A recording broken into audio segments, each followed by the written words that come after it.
One of the highlights of this year's Virginia Arts Festival is a performance by the venerable Emerson String Quartet. It's part of their farewell season. On the program for their Norfolk appearance are two Beethoven quartets, the Razumovsky No. 2 and the great Opus 130 with the Grosse Fuge finale. I had the privilege of speaking with the violist of the Emerson Quartet, Lawrence Dutton, about these two works. I asked him to compare the middle and late quartets that will be performed.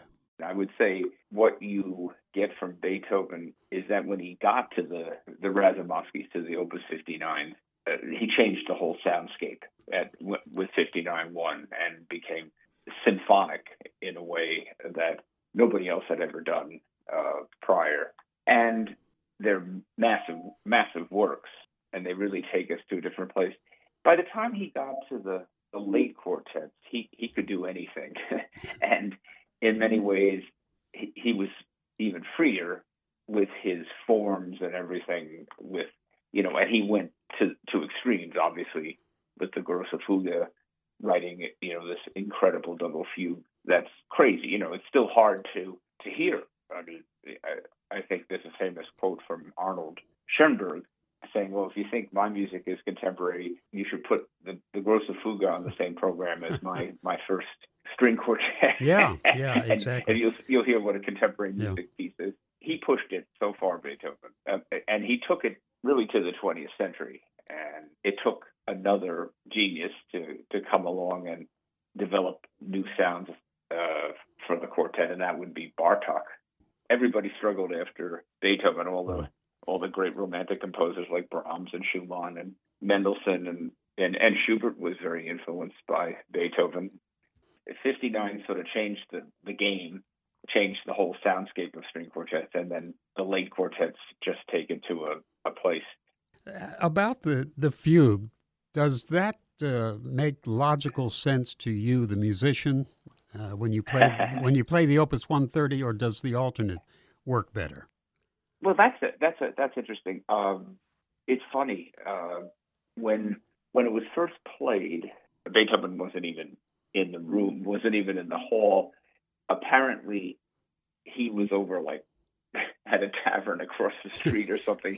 That's about right. Yeah, it's about right, and he was getting reports from his, I guess, I don't know if it was students or friends of his came over and said, oh, they love the dance movement, and they love the cavatina, and then he said, well, what about the fugue? I said, well, the audiences, they didn't get it. I mean, obviously, yeah. And I think, which is amazing, that his publisher actually asked him to write a alternate finale, an alternate finishing movement, which is incredible from him that he would have actually condescended to do that. But I think he did not want, I think he loved the cavatina so much that he wanted to make sure that people would hear that, because that's one of the most profoundly beautiful slow movements.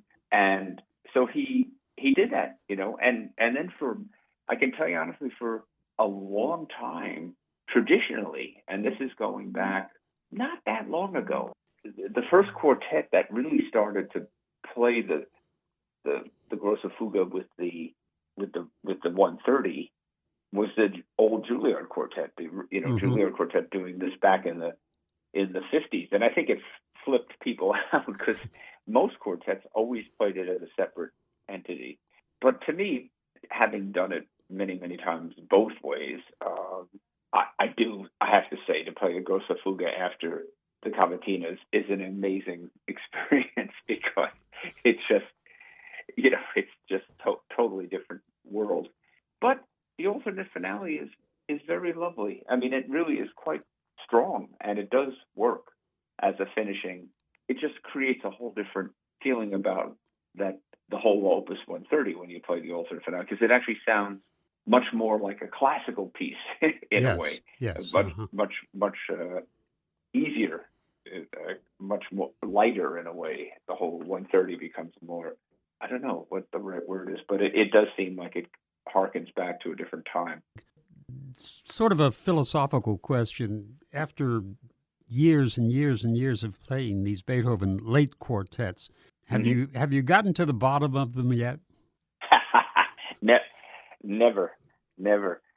You have to work on them. It's a life project, and you never get to the end of it. You just never do.